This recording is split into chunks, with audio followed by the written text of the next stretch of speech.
What's going on, Island Hoppers? Today we are going to do a things to know when visiting Alaska. Let's begin.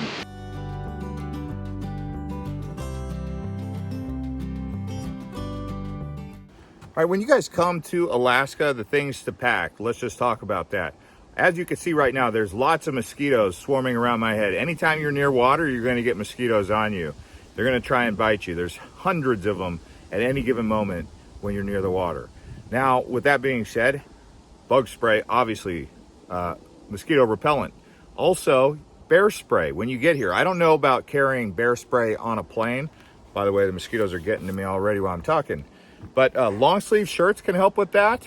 But also the bear spray like I was talking about previously. Now, the weather can change really fast here. So with that being said, you might be wearing a short sleeve shirt. Next thing you know, you need a jacket within the span of 10 minutes because the weather can change so quickly. This happened in Anchorage where it was nice and sunny out. Then all of a sudden a storm system came rolling in with lots of wind and it was cold. So do keep that in mind that you're gonna need both no matter, even if it's in June, July. Right now we're here in Fairbanks. It's 73 degrees today and I got lots of mosquitoes on me. So this only happens mostly when you're by water. There's lots of mosquitoes. If you're in the cities or not around a body of water, you're not gonna have as many. But in this case, you could see they are all over me.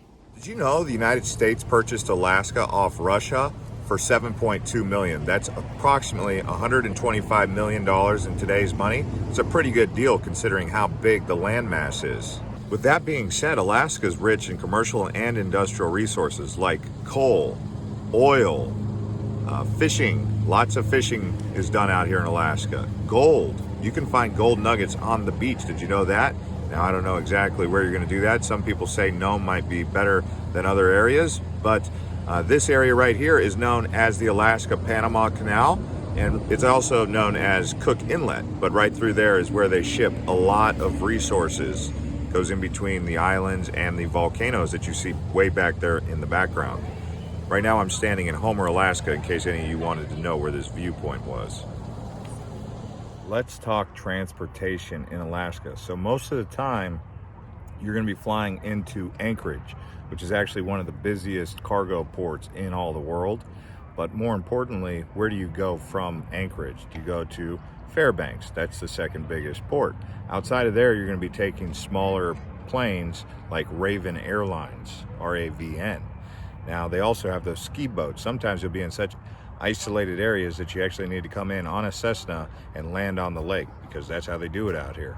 So when it comes to getting around long distance, you also have ferry boats. For example, there's no actual road that goes to Ketchikan or Juneau, so you have to take a ferry boat after the highway ends. Now, when it comes to Lyft and Uber, let's talk about that. Anchorage, Lyft and Uber, everywhere. Taxis also. Fairbanks, it's okay. But outside of that, once you get outside in the smaller towns, good luck with that. Oh, and when I say good luck with that, I mean it's not going to happen. There's no Lyft and Uber out in Nome, Alaska, or the North Pole, or some of these other towns way out there, okay? And here's a question that comes up quite a bit. When is the best time to visit Alaska? So in the summertime, from late May until early September, you're going to have more of a sunny experience. But that doesn't necessarily mean that's going to be the best time for you, especially if you want to see northern lights, because during that time of the year, this is the land of the midnight sun. So you're not going to get any darkness, which is not going to allow you to see aurora borealis. If you want to see aurora, you need to show up, in particular, March, before March, all the way until November. So November to March, that's the time frame you want to be here if you want to see aurora northern lights, okay? Now, in the summertime, it is beautiful, but they do have quite a bit of mosquitoes. That is something that you will need to pay attention to. As I've mentioned previously, they're flying around me right now, so it's always something at the forefront of my mind. But when it comes to fishing and doing some of the outdoor activities, I personally think summertime, in particular, probably late May, late May. That's the best time in my opinion. Yeah, let's talk about things to know about booking tours and also bringing your family up all in one. So there are tours. You could go to several tour companies in Anchorage. But typically something like this, a glacier like the one we're at here, we just walked up here, parked. All we needed was a rental car. If you can get a rental car using Turo, or maybe if you can't get a rental car, then maybe you'll have to go on a tour to see glaciers. But when it comes to hiking with kids, something like this can be a little bit more arduous for younger kids, but if they're above 10, I think they could probably make a hike like this. It's a 30-minute hike. There's hikes like this all around, even Denali National Park. This one out here is near Fairbanks, about 2 hours from Fairbanks. Let's talk activities and booking tours and things to do when you come out here. So the big thing that I hear more commonly than anything is go to Seward and do the glacier tour or do the Kootenai Fjords. When you're in that area, that's what they recommend, taking a ferry boat. The 26 glacier tour is actually 6 hours, so it's a long time.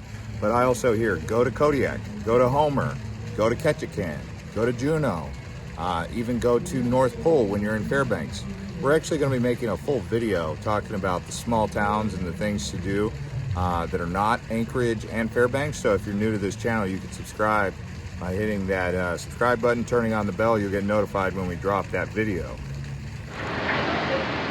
So Alaska has just under 800,000 people here in the whole state.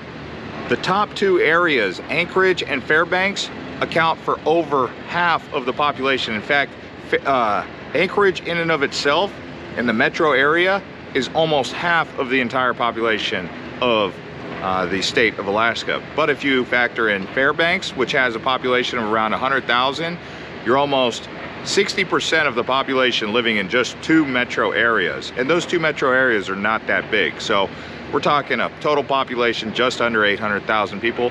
It's the largest state in terms of area, but one of the lower states in terms of population, making it the least densely populated state in all the country. So if you like the great outdoors, Alaska's for you. So let's talk about hiking. When you go hiking, definitely be sure to bring some long sleeve shirts and bug spray, mosquito spray. They've got lots of it. Just ask the locals what kind you think you should get. Also bear spray.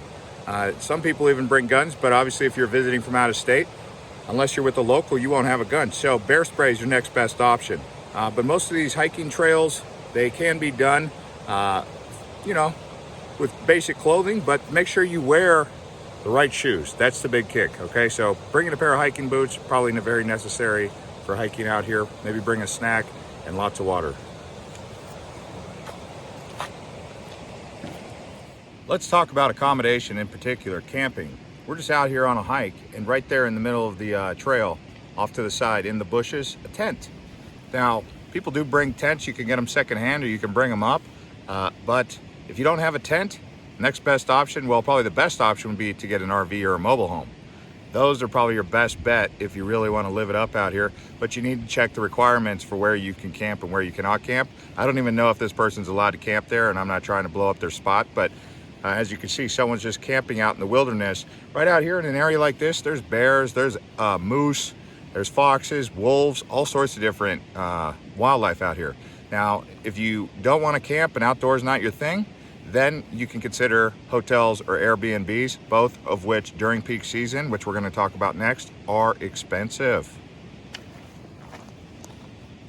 Let's talk about how affordable or how expensive Alaska is.